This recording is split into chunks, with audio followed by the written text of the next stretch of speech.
1000 day trading challenge की day 95 में आप सब लोगों का स्वागत है। तो ये रहा मेरा आज का सारे ट्रेड्स जो आपको दिख रहे हैं। यहाँ पे ग्रीन जहाँ पे है वहाँ पे हमने बाई किया था, रेड जहाँ पे वहाँ पे आपने सेल किया था। और इसका ये रहा प्रूफ, ये रहा मेरा ऑर्डर्स बुक। 9:15 से लेकर 2:15 तक हमने आज के इंट्राडे के दिन ट्रेड्स किए हैं। और टोटल ये सारे ट्रेड्स को हम अभी डिस्कस करेंगे पूरा। और ये कुल मिला के जो टोटल प्रॉफिट आए हैं वो आए हैं 10,440। तो यहाँ से अब हमने जो टोटल ऑर्डर्स लिए हैं तो यहाँ पे आप देख सकते हो 1 2 3 4 5 6 7 8 यानी 8 इंटू 20 रुपीज़ पर ऑर्डर है। 8 इंटू 20 यानी 160 रुपीज़ का ब्रोकरेज आ जाएगा। और उसके साथ आप मान के चलो 300 समथिंग का, 300 रुपीज़ का जीएसटी वगैरह सब मिल के आ जाएगा। तो यानी नेट आप देखोगे यहाँ पे अगर 440 रुपीज़ को हम छोड़ दें तो फिर भी हमारा आज के दिन 10,000 तो बन गया। तो ये कैसे बना, चलिए एक एक ऑर्डर्स को हम देखते हैं और समझने की कोशिश करते हैं और सीखने की कोशिश करते हैं। तो एक्चुअल में एक प्रॉफिटेबल ट्रेडर ट्रेड कैसे करते हैं।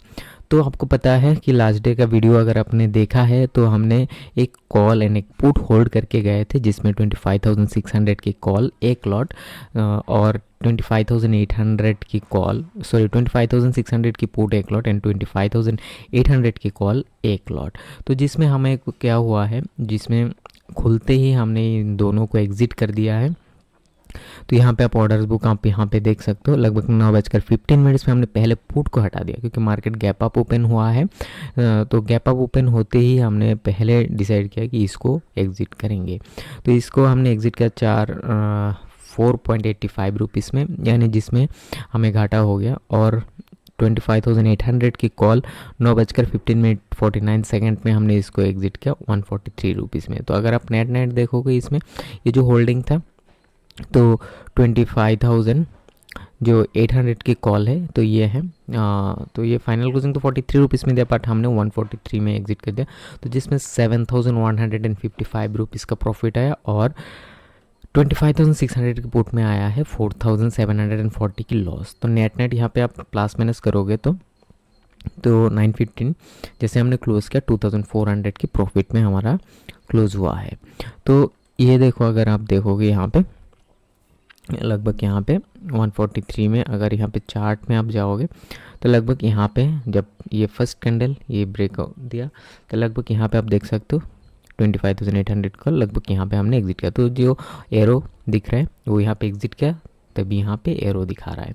तो उसके बाद अगर आप देखोगे यहाँ पे 25,800 की कॉल में हमने और कोई भी ट्रेड नहीं लिया है, तो इसमें बिल्कुल भी कुछ नहीं है, ठीक है। तो उसके बाद जो भी ट्रेड्स हमने लिए हैं वो लिए हैं अगले एक्सपायरी का, यानी 25,900 की कॉल में। और एक था जिसमें हमें इसको चेंज करना है, तो क्योंकि आप अगर ऑर्डर्स बुक में जाओगे तो लगभग 9:15 के बाद हमने कोई ट्रेड्स नहीं लिया है, बस एग्जिट करके बैठे थे। लगभग 10:10 में हमने 25,900 का कॉल लिया, 300 क्वांटिटी 44.30 रुपीज़ में, ठीक है। यानी लगभग हमने यहाँ पे कितना इन्वेस्ट किया, 300 क्वांटिटी 44 करोगे तो लगभग 15,000 का हमने इन्वेस्ट किया। सोच ये था कि हम इसको काटेंगे नहीं इतना जल्दी, अगर मार्केट नीचे जाता है तो हम होल्ड करेंगे, अगर मार्केट ऊपर जाएगा तभी हम इसको एग्जिट करेंगे।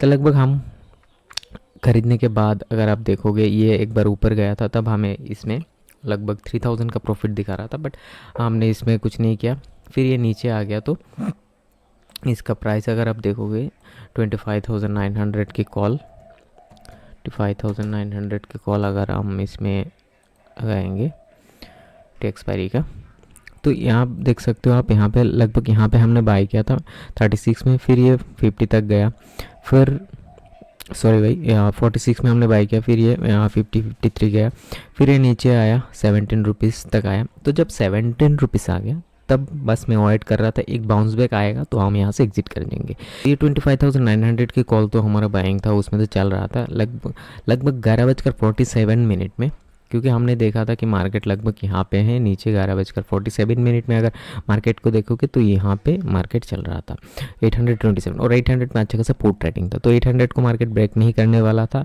कि एज पर ऑप्शन चेन की डाटा। तो उसी हिसाब से मार्केट जब यहाँ पे मिल रहा था तो मैंने सोचा कि क्योंकि हमारा जो ऑप्शंस का प्रीमियम है जो 25,900 की कॉल वो तो हमें रिकवरी नहीं देगा क्योंकि वो करंट एक्सपायरी है। तो ये सोच के हमने क्या किया 25,900 का कॉल अगले एक्सपायरी में हम शिफ्ट हो गए। तो यहाँ पे आप देख सकते हो लगभग यहाँ पे हमने ये ट्रेड लिया है। तो जैसे मार्केट ऊपर गया ना, ये ऊपर आया, ये ऊपर आया, तो ये लगभग हमारा बाइंग कॉस्ट 33 में आ गया।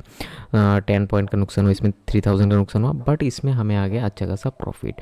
तो इस ट्रेड को हमने पूरा होल्ड किया, यहाँ पे एग्जिट नहीं किया जो पहले एग्जिट किया। लगभग 900 तक हमने इसको होल्ड किया।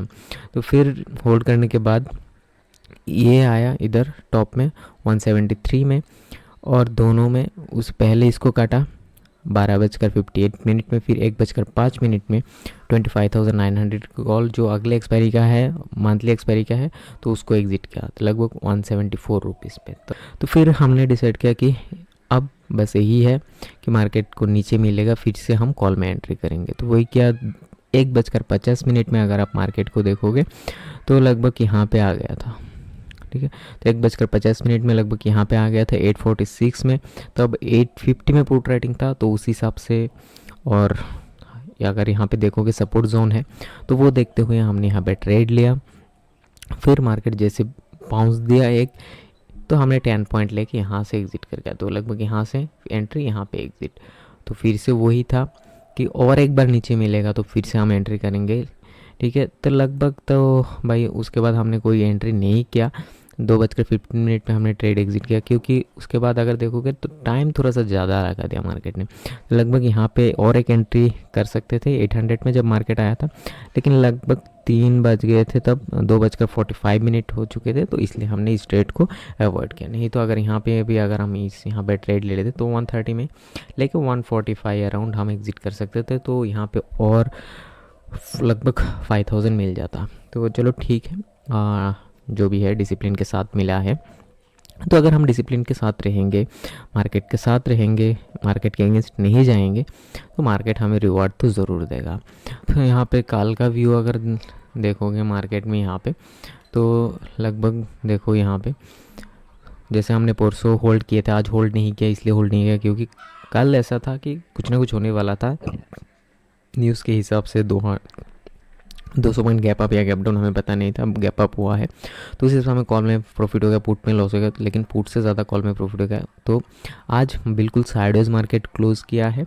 तो अब साइडवेज को क्लोज़ किया है तो 800 में सपोर्ट नज़र आ रहा है, लेकिन अच्छा सपोर्ट 700 में है। तो जब तक 700 के ऊपर है मार्केट तब तक तो बुलिश है। तो जब तक 600 के ऊपर है तब भी आप बुलिश मान सकते हो। अगर कहीं नीचे मिलेगा तो कॉल बाई कर सकते हैं हम। लेकिन सिंपल अगर काल का व्यू देखेंगे मार्केट में, तो यहाँ से इस जोन के अंदर ट्रेड करना मुश्किल है। हो सकता है कि मार्केट अब जब तक 26,000 के ऊपर नहीं जाता है तब तक कॉल लेने में थोड़ा सा मुश्किल होगा इस रेंज से। जब तक इस रेंज के अंदर है तो अभी तो रेसिस्टेंस 25,900 है, और जो सपोर्ट जोन है वो 25,800 है, और 25,800 के नीचे मिलता है फिर भी कॉल बाइंग करना ही बेहतर रहेगा। अब पुट के बारे में सोचना इतना आसान नहीं होगा जब तक मार्केट में फिर से बेरिश ट्रेंड नज़र ना आए। तो क्योंकि ट्रेंड अभी भी बुलिश है तो कॉल बाइंग करने के बारे में ही सोचेंगे, नीचे मिलेगा तो बाय ऑन डिप्स है मेरे लिए मार्केट। अब देखते हैं क्या मिलते हैं। हो सकता है अगर ऊपर में कहीं ना कहीं मिलेगा मेरे लेवल के हिसाब से, अगर चार्ट के हिसाब से, तो हम मार्केट को शॉर्ट भी कर सकते हैं। मैं हमेशा न्यूट्रल व्यू के साथ मार्केट में आता हूँ और मेरा लेवल ड्रॉ करता हूँ। उस लेवल के ऊपर जाता है तो शॉर्ट करता हूँ, लेवल के नीचे आता है तो बाय करता हूँ। तो इसी स्ट्रेटजी के साथ ट्रेड करेंगे। फिर से जैसे मार्केट ओपन होगा तो मिलते हैं और आपके साथ शेयर करते हैं हमने क्या ट्रेड्स किए हैं। तो इस ट्रेड से आपको क्या सीखने को मिला कमेंट करके ज़रूर बताना, और अगर आपको कुछ कन्फ्यूजन्स है वो कमेंट करके ज़रूर पूछ लेना। और जैसे हमारा 100 डेज़ कंप्लीट होगा, आपको पता ही है कि हम फ्री ट्रेडिंग क्लास लेने वाले हैं, तो उसका शर्त ये है कि आप वीडियो के नीचे कमेंट कर दें। तो आपको मिलने वाला है फ्री ट्रेडिंग क्लास। तो वेट कीजिए, जैसे हमारा 100 डेज़ कंप्लीट होता है। आज तो हो गया हमारा डे 95 का, तो मिलते हैं डे 96 में।